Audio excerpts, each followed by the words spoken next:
La petite sirène, sauver le roi.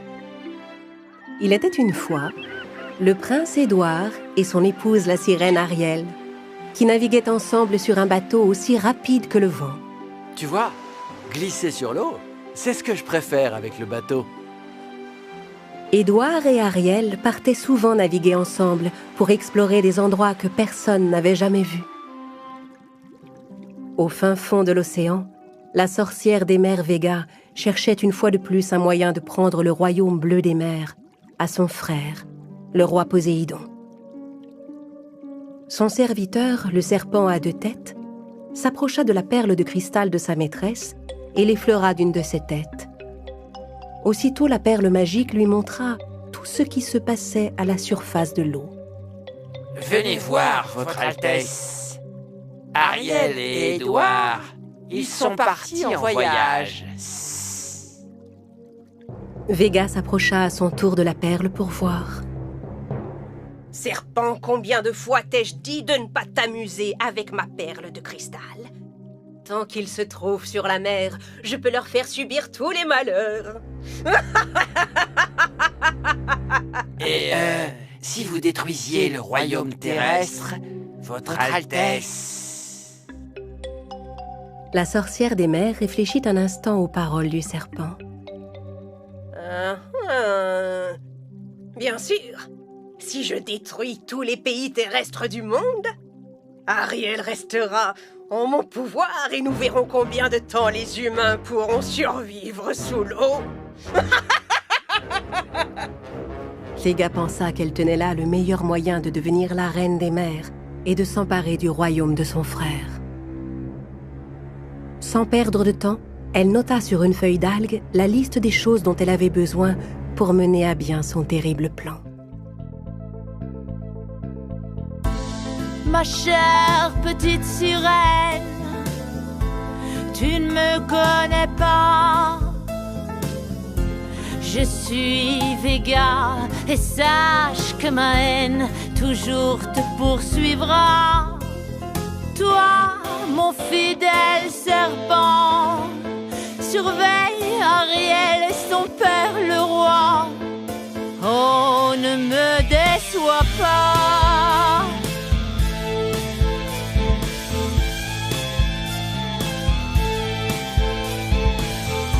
J'ai écrit ce qu'il faut pour détruire leur château. Un jour je prendrai à mon frère son cher royaume bleu des mers. Viens, fidèle serpent, je vais te montrer comment appliquer mon plan.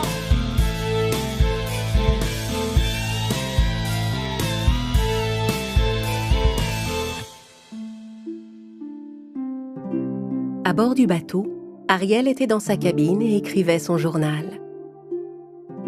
Cher journal, quand je vivais dans l'océan, je me promenais au milieu des coraux colorés.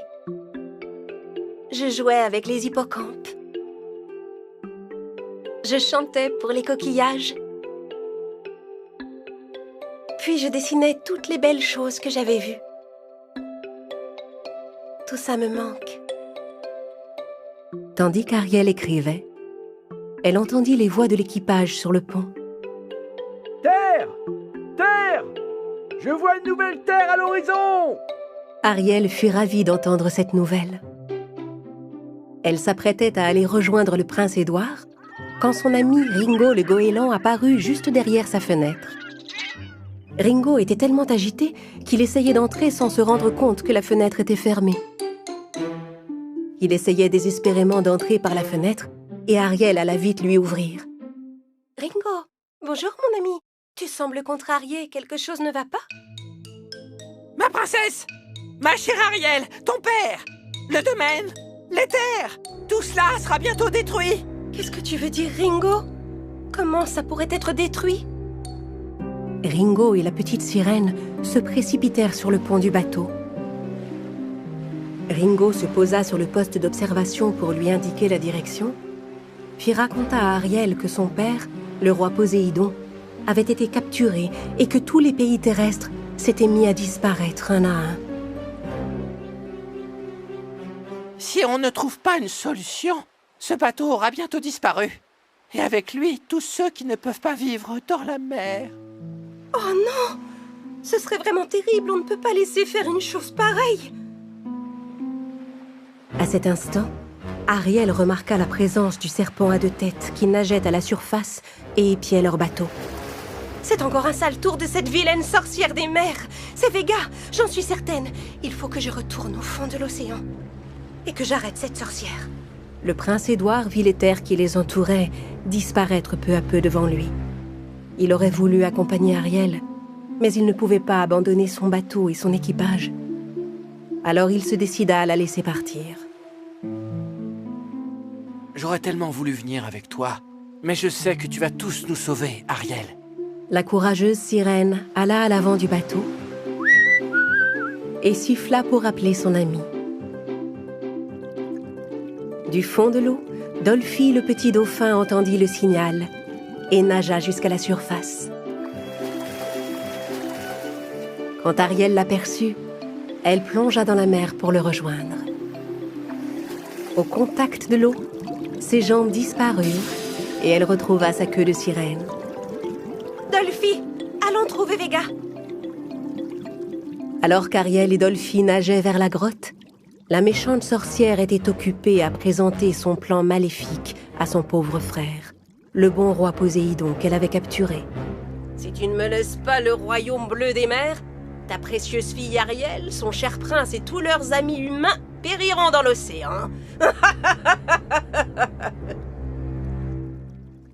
Mais au même moment, Ariel et Dolphy arrivaient devant la demeure de Vega.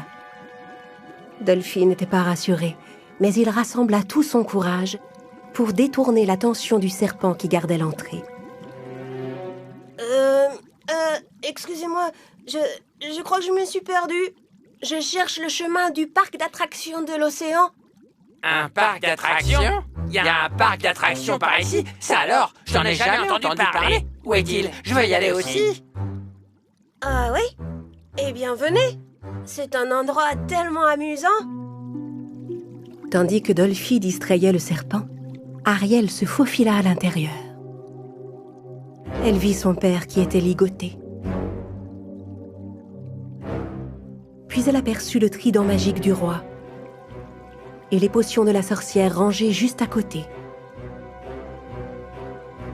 Ariel se faufila pour aller secourir son père. Allez, mon frère, donne-moi ta couronne et fais de moi la reine du royaume bleu des mers. Ariel se saisit du trident et s'approcha derrière Vega. Ne bouge pas, Vega! Toi? Comment es-tu entré? Ariel pointa le sceptre vers la sorcière des mers et lança des éclairs qui immobilisèrent Vega. Serpent! Serpent! Mais le serpent avait déjà quitté son poste et s'amusait avec Dolphy au parc d'attractions. Il était trop occupé pour entendre les appels de sa maîtresse.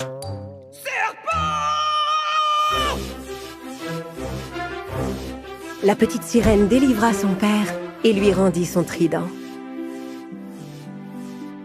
Ariel et le roi Poséidon sortirent aussitôt de la grotte.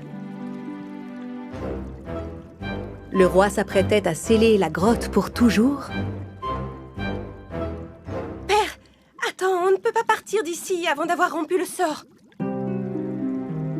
Ariel retourna rapidement à l'intérieur et récupéra un à un tous les objets pour briser le sort qui détruisait les terres. Puis elle saisit le coquillage qui contenait la poussière magique. Attends, ne touche surtout pas à ça! Rends-le-moi, non! Comme elle était immobilisée par le pouvoir du trident, Vega essaya de lancer son encre empoisonnée avec la force de son esprit. Mais la sirène était trop rapide et retourna auprès de son père. Dès qu'Ariel fut sorti, le roi scella la grotte avec de gros rochers. La petite sirène remonta à la surface aussi vite qu'elle le put, pour voir si le sortilège était rompu. Le prince Édouard et son équipage virent avec bonheur les terres réapparaître devant leurs yeux. Regardez! Hurrah! Oui, la Terre revient! Elle a réussi! Ariel nous a sauvés! La sirène nageait si vite qu'elle surgit hors de l'eau et s'éleva dans les airs. Waouh!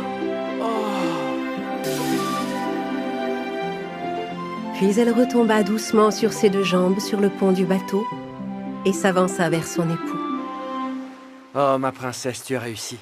Tu as sauvé la vie de tous les humains et animaux terrestres. Merci. Ringo arriva en volant et se posa à son tour sur le bateau pour remercier son ami Ariel d'avoir sauvé tous les royaumes terrestres. Grâce à toi, tout est redevenu normal. Partout, les terres sont revenues à leur place, ma princesse. Ariel et le prince accueillirent cette nouvelle avec joie et un immense soulagement. Soudain, le serpent à deux têtes se rendit compte qu'il était tout seul dans le parc d'attractions. Il retourna rapidement chez la sorcière des mers. Là, il découvrit que l'entrée de la grotte avait été condamnée. Votre Altesse, dites... Vous saviez qu'il y avait un parc d'attractions sous la mer? Ferme tes bouches, serpent! Dans la cabine du bateau, Ariel donna à son époux le coquillage qui contenait la poussière magique. Édouard, quoi qu'il arrive à présent, tu pourras toujours utiliser cette poudre magique pour te changer en créature des eaux. Tous les gens du pays étaient heureux d'avoir retrouvé leur terre. Quant au prince et à la princesse, ils reprirent leur voyage en mer à la recherche de nouvelles terres à découvrir.